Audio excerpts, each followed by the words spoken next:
Hello everyone. Last class में हमने autoimmune और एचआईवी पढ़ रहे थे बेटा। एचआईवी में हमने कल देखा स्ट्रक्चर देखी एचआईवी के। आज हम देखेंगे बेटा ट्रांसमिशन ऑफ एड्स, किस तरीके से ट्रांसमिशन होता है, किस तरीके से ट्रांसमिशन होता है बेटा।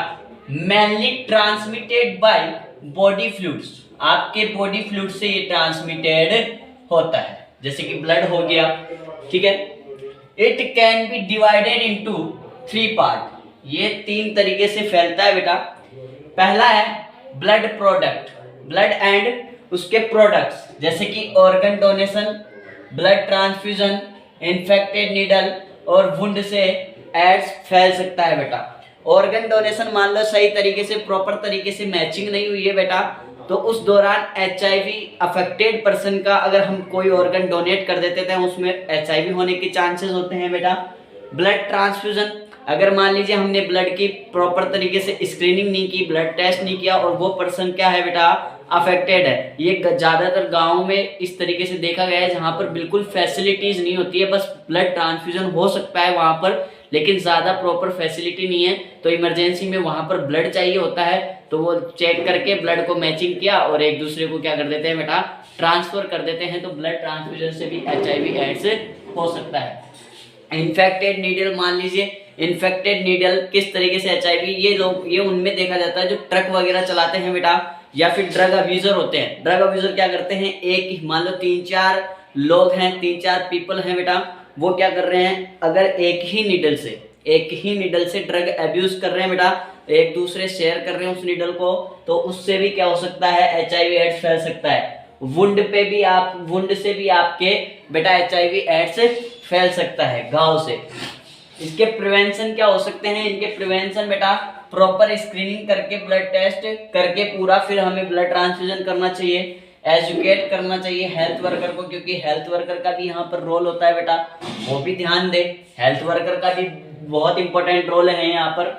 सेकंड वन होता है बेटा सेक्सुअल कॉन्टैक्ट। सेक्सुअल कॉन्टैक्ट आप अच्छे से जानते हैं बेटा, अगर मल्टीपल पार्टनर से हम सेक्सुअल इंटरकोर्स करते हैं बेटा, अगर मल्टीपल पार्टनर से हम सेक्सुअल इंटरकोर्स करते हैं तो आपको एचआईवी एड्स होने के बहुत खतरा है बेटा।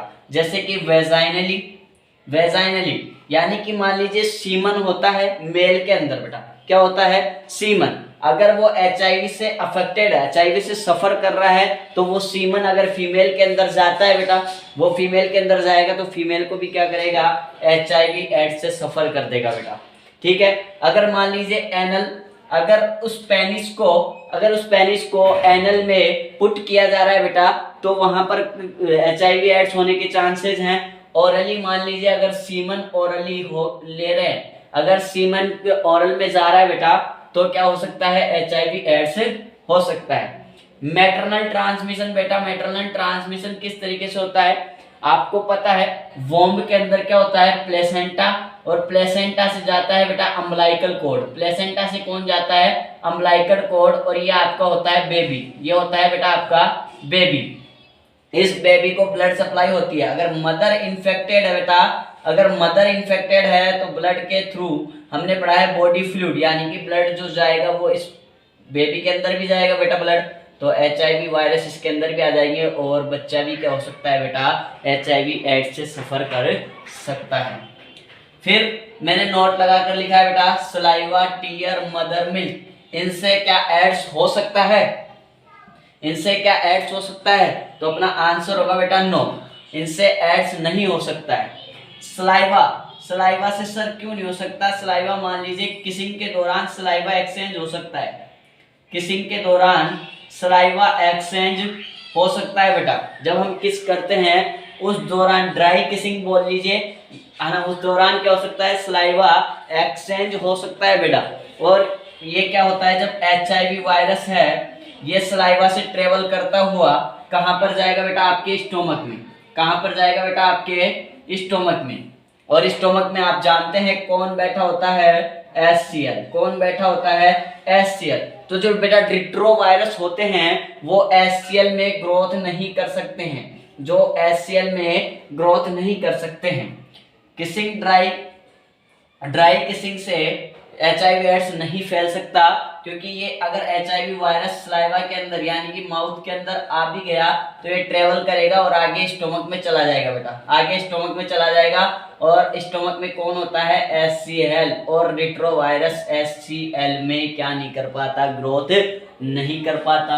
क्या इतना क्लियर है बेटा? ठीक है, नेक्स्ट देखते हैं आगे।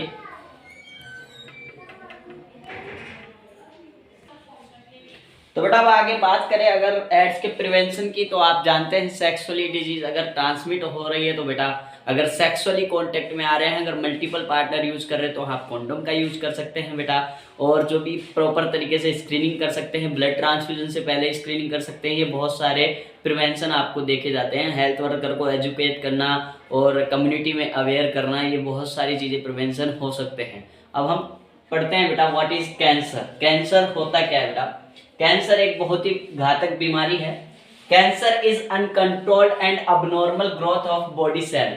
अनकंट्रोल्ड, एक तो नॉर्मल तरीके से ग्रोथ करे, हमारी बॉडी के अंदर ग्रोथ चलती रहती है बेटा। हम छोटे थे, छोटे से इतने बड़े हो गए, क्योंकि हमारे बॉडी के अंदर क्या चलती है, ग्रोथ चलती है।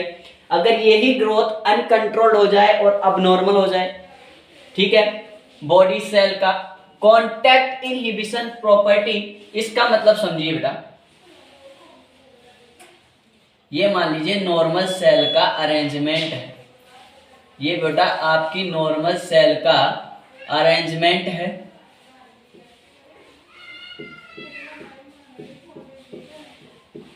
आपकी बॉडी के अंदर नॉर्मल शेप है, ये सेल की नॉर्मल सेल दिखाया है मैंने।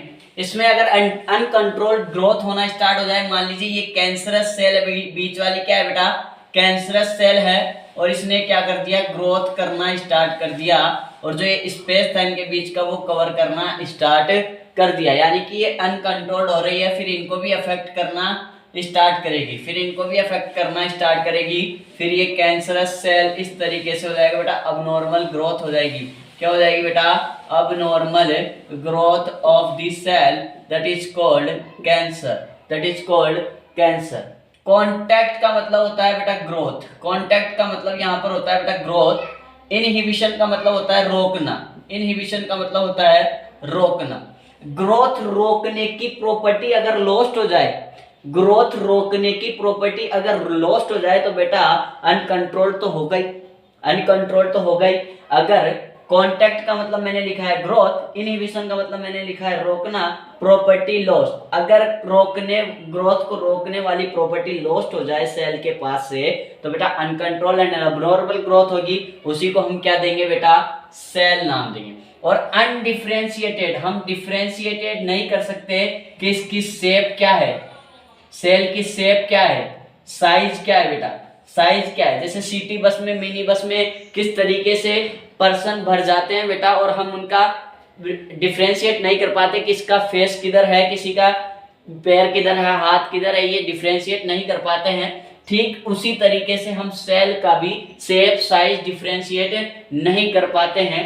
दे इन्वेड, ये इन्वेड होने लगते हैं एंड डेस्ट्रॉयड सराउंडिंग टिश्यू, या आसपास के टिश्यू को भी मारना स्टार्ट कर देते हैं। बेटा हम जानते हैं ग्रोथ के लिए क्या करना पड़ता है, न्यूट्रिशन चाहिए, तो ये न्यूट्रिशन लेगा। पहले नॉर्मल थी तब तो न्यूट्रिशन बराबर मिल रहा था, अब ज्यादा चाहिए न्यूट्रिशन, तो इन पास वालों का भी न्यूट्रिशन क्या करेगा, ये छीन लेगा, इन पास वालों का न्यूट्रिशन भी ये छीन लेगी। ठीक है, छीनने के बाद इन ये तो मर ही जाएंगे बेचारे, ये क्या हो जाएंगे, मर जाएंगे, तो डेस्ट्रॉय हो जाएंगे, तो डेस्ट्रॉय हो जाएंगे सराउंडिंग टिश्यू। अब कैंसर दो तरीके से होता है बेटा, एक तो होता है बिनाइन और एक होता है मैलिग्नेंट। अब आप सिंपल ऐसा समझे बेटा, बिनाइन का मतलब होता है फैलने वाला नहीं है, और मैलिग्नेंट का मतलब होता है बेटा फैलने वाला कैंसर। ये नहीं फैलने वाला और ये फैलने वाला, जिसको हमने बोला बेटा non malignant, non cancerous. Do not spread to other part, cause limit damage. देखो मान लीजिए, मान ले यहाँ पर मेरे ट्यूमर हो गया है, क्या हो गया बेटा, एक यहाँ पर ट्यूमर हो गया है, और इस ट्यूमर को मैंने कई सालों से देख रहा हूँ, कई सालों से देख रहा हूँ कि ये ट्यूमर यहीं पे ही है, ना कोई पेन कर रहा है, ना कोई दिक्कत दे रहा है, ना कोई फैल रहा है। ठीक है बेटा, तो ये सीमित लिमिटेड ट्यूमर कहलाता है और लिमिटेड ही डैमेज करता है बेटा, लिमिटेड ही डैमेज करता है। अगर मैं मैलिग्नेंट की बात करूं बेटा, तो इसको हम कैंसरस बोल सकते हैं, हम इसको कैंसरस बोल सकते हैं। रैपिडली ग्रोइंग करता है, ये स्लो करता है बेटा, ये स्लो ग्रो करता है और ये रैपिडली ग्रोथ करता है। Show property of metastasis, show property of metastasis, very danger can cause death, ये डेथ भी कर सकता है बेटा। ये जो कैंसर है ये आपकी डेथ भी कर सकता है बेटा। किस तरीके से, मान लीजिए ये ब्लड वेसल्स है बेटा, ये ब्लड वेसल्स है, यहाँ पर सेल है जो कि कैंसरस सेल है बेटा। ये क्या है आपकी कैंसरस सेल है।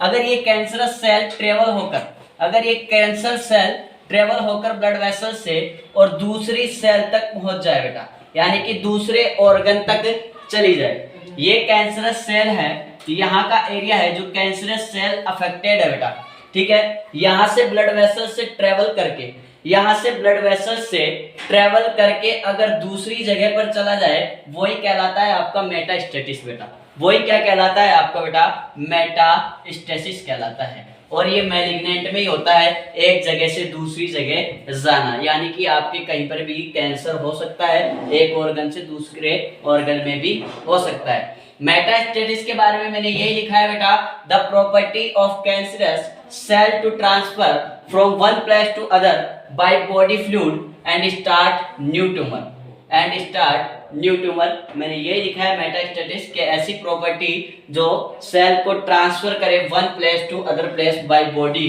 फ्लूइड। बॉडी फ्लूइड मैंने आपको ब्लड वेसल्स में दिखाया है बेटा, ठीक है।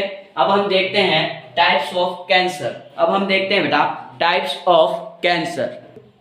देखो बेटा टाइप्स ऑफ कैंसर, 4 टाइप का आपका कैंसर टाइप होता है बेटा, 4 टाइप का। किस बेसिस पर देखते हैं, differentiated on basis of type of tissue they affected. कौन से टिश्यू को अफेक्ट करता है, 4 तरीके के होते हैं, कार्सिनोमा, मेलानोमा, सार्कोमा और ल्यूकोमिया। कार्सिनोमा में क्या होता है, ड्राइव्ड फ्रॉम एपिथेलियल टिश्यू, ये एपिथेलियल टिश्यू वाले को क्या करेगा बेटा, अफेक्ट करेगा, ठीक है। 80% of all tumour are carcinoma, जितने भी अगर ट्यूमर देखे गए हैं, सबसे ज्यादा कैंसर पाए गए हैं वो 80% कार्सिनोमा के देखे गए हैं। जैसे कि स्किन कैंसर हो गया, फीमेल के अंदर देखें मोस्टली तो ब्रेस्ट कैंसर हो गया, ठीक है, सर्विक्स सर्वाइकल कैंसर हो गया, स्टोमक कैंसर हो गया बेटा। ये होता है कार्सिनोमा, जो हमारी एपिथेलियल सरफेस को क्या करते हैं बेटा, अफेक्ट करते हैं। Melanoma, cancerous growth of melanocyte, जो कि एक टाइप होती है बेटा स्किन सेल की। क्या होती है ये, स्किन सेल की टाइप होता है मेलानोसाइट, यहाँ पर जाकर क्या करता है, ये अफेक्ट करता है, यानी कि कैंसर की ग्रोथ करवाता है। नेक्स्ट है sarcoma. Sarcoma cancer of connective tissue and muscular, connective tissue का कैंसर होता है बेटा ये। जैसे कि मसल से मसल जुड़ती है बेटा, मसल से बोन, बोन से बोन, यहाँ के जो बोन होते हैं बेटा, बोन से बोन जुड़ती है, वहां का एरिया जहां से बोन और मसल जुड़ती है वहां के एरिया में ये कनेक्टिव टिश्यू का फंक्शन होता है बेटा। ये कनेक्टिव टिश्यू के फंक्शंस होते हैं। Derived from mesoderm, derived from mesoderm. आपने 3 तरीके की जम लेयर पढ़ी होगी बेटा, एक्टोडर्म, मेसोडर्म, एंडोडर्म। ये किससे ड्राइव्ड होता है, मेसोडर्म से। ये किससे ड्राइव्ड होता है बेटा, मेसोडर्म से। और सार्कोमा है बेटा, ये रेयर टाइप में पाया जाता है। सार्कोमा होता है वो रेयर टाइप में देखने को मिलता है, जबकि कार्सिनोमा है वो 80% आपको देखने को मिलता है। नेक्स्ट लास्ट वन है ल्यूकेमिया एंड लिम्फोमा। ल्यूकेमिया को हम बोल सकते हैं बेटा ब्लड का कैंसर। ब्लड कैंसर जिसके हो जाता है उसे हम बोलते हैं बेटा ल्यूकेमिया। उसे हम क्या बोलते हैं बेटा, leukemia. Cancer of hematopoietic cell. हीमेट का मतलब यहाँ पर है बेटा ब्लड, और पोइटिक का मतलब बेटा फॉर्मेशन। पोइटिक का मतलब क्या है यहाँ पर, फॉर्मेशन, ब्लड फॉर्मेशन सेल वाली का कैंसर, ठीक है। ल्यूकेमिया में abnormal increase in WBC count, abnormal increase in WBC count, that is called leukemia. Lymphoma, cancer of lymphatic tissue, cancer of lymphatic tissue बेटा, यानी कि आपके लिम्फ नोड ऑर्गन में अगर हो जाए, लिम्फेटिक ऑर्गन होते हैं बेटा, लिम्फेटिक ऑर्गन, उनके अंदर अगर कैंसर हो जाए तो उसको हम बोलते हैं लिम्फोमा। अब हम देखते हैं बेटा कॉज ऑफ कैंसर। ये बेटा कॉज ऑफ कैंसर, ये है आपके सामने cause of cancer, physical and chemical agent that can cause cancer, physical and chemical agent that can cause cancer, जिसको हम बेटा कार्सिनोजन भी बोलते हैं। इन सब को हम क्या बोल सकते हैं, कार्सिनोजन। फिजिकल एजेंट में मैंने बीटल लिए जिसको आप सुपारी बोलते हैं, टैबको और स्मोकिंग, इनसे क्या हो सकता है, आपके कैंसर हो सकता है। केमिकल एजेंट में बेटा वेराइटी ऑफ केमिकल, बहुत सारी वेराइटीज होती है कॉज कैंसर। जैसे कि मैंने लिया है डाई वर्कर, जो डाई वर्कर में काम करते हैं, डाई फैक्ट्री में, जैसे कि कपड़े वगैरह में जो डाई करते हैं बेटा, उनमें अगर काम करते हैं तो वहां से कैंसर आपको हो सकता है। अल्कोहल कंजप्शन करने से आपके कैंसर हो सकता है। एक्सेस फैट डाइट खाने से, एक्सेस फैट डाइट खाने से आपके कैंसर हो सकता है बेटा। रेडिएशन से आपके कैंसर हो सकता है बेटा, रेडिएशन से जो एक्सरे की लाइट होती है उससे भी हो सकता है। यूवी रेज जो सनलाइट से आती है बेटा, उससे भी हो सकता है। आप बोलेंगे सर यूवी रेज हम सनलाइट तो लेते हैं तो हमें क्या कैंसर होगा? बेटा ऐसा नहीं होता है। कैंसर अगर ज्यादा टाइम तक अगर आप एक्सपोज हो रहे हैं तो आपके क्या हो सकता है बेटा, कैंसर हो सकता है। और ये कैंसर एक्सरे लैब टेक्नीशियन वालों के देखने को मिल सकता है, ठीक है। बायोलॉजिकल में अगर पैरासाइट है, पैरासाइट का नाम है बेटा सिस्टोसोमा। क्या नाम है बेटा? सिस्टोसोमा, जो कॉज कैंसर कर सकता है। वायरस है बेटा जिसका हेपेटाइटिस बी एंड सी, जो कर सकता है कॉज हिपेटोसेलुलर कार्सिनोमा, हिपेटोसेलुलर कार्सिनोमा। लीवर का कैंसर कर सकता है। कपोसी का सार्कोमा कर सकता है। दो वर्ड लिए गए हैं यहाँ पर, ऑन्कोजेनिक वायरस और सेलुलर ऑन्कोजेंस। ये क्या होते हैं?